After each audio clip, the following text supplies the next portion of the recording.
Now in this last-ditch effort, well, let's lie to senior citizens and scare them to death with lies about Republicans. They want to take away your Social Security and Medicare and cut it. Okay, not a single Republican has ever said it. No Republican supports it. It will be my objective to phase out Social Security, to pull it up by the roots and get rid of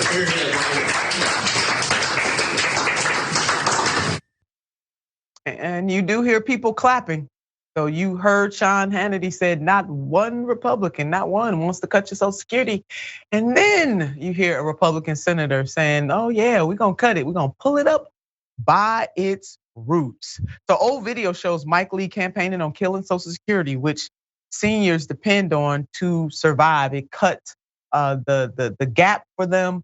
It took a lot of our elders out of poverty, and you have Republicans waiting, willing, and able to try to cut it. So this is a reminder, Social Security lifts 16 million people aged 65 or older out of poverty. But there's more proof Hannity is lying. These aren't just scare tactics. Here are actual plans put forth by the Republicans right now. Republican plan, raising Social Security eligibility age to 70, jack up premiums on elderly, strict debt ceiling to threaten entitlement programs. Yeah, this is happening in real time. We are not making this up. This clear and present danger is real. It is happening right now, and it makes the midterm elections even that much more consequential.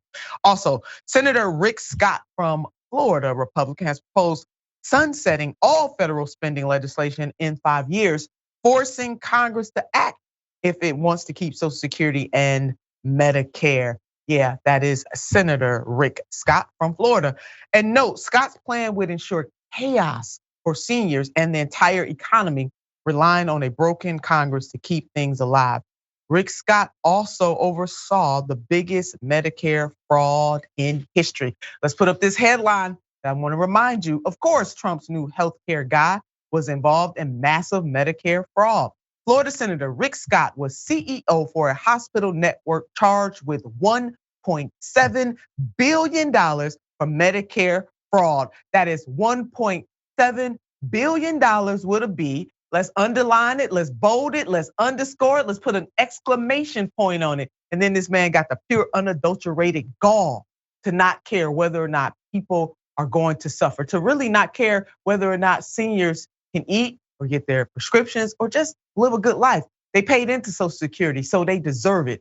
So why on God's green earth would these folks want to cut it? I want to call them something else, Ray, but I'm gonna leave it right there. Your thoughts?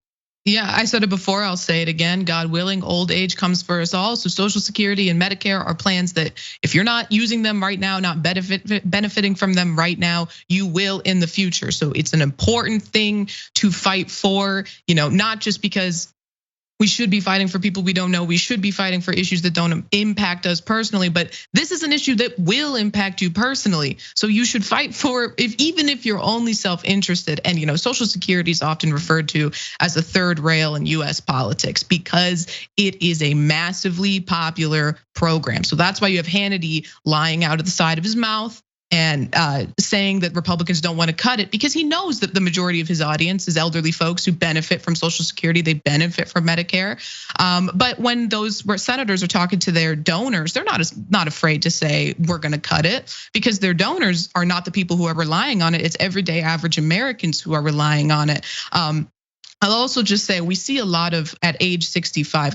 I want to say I'm not going to be working until I'm 70 years old. So I'll be voting Democrat for the rest of my life. There's no way in hell I'm working until I'm 70 years old. I will not let that happen. But we see a lot of people get diagnosed with illnesses at age 65 because as you get older, health issues start to arise. But it is at that age 64, 65 because they get Medicare and they're able to go to the doctor for a low cost and be able to get these diagnoses that they probably is issues they were living with for a long time, but they never were able to go to their doctor. Even if you have health insurance, it's expensive to go to the doctor. It's expensive to have diagnostic exams and tests done. So, people really rely on these programs for their own health, for their own wellness, to live in dignity, and that's something worth fighting for.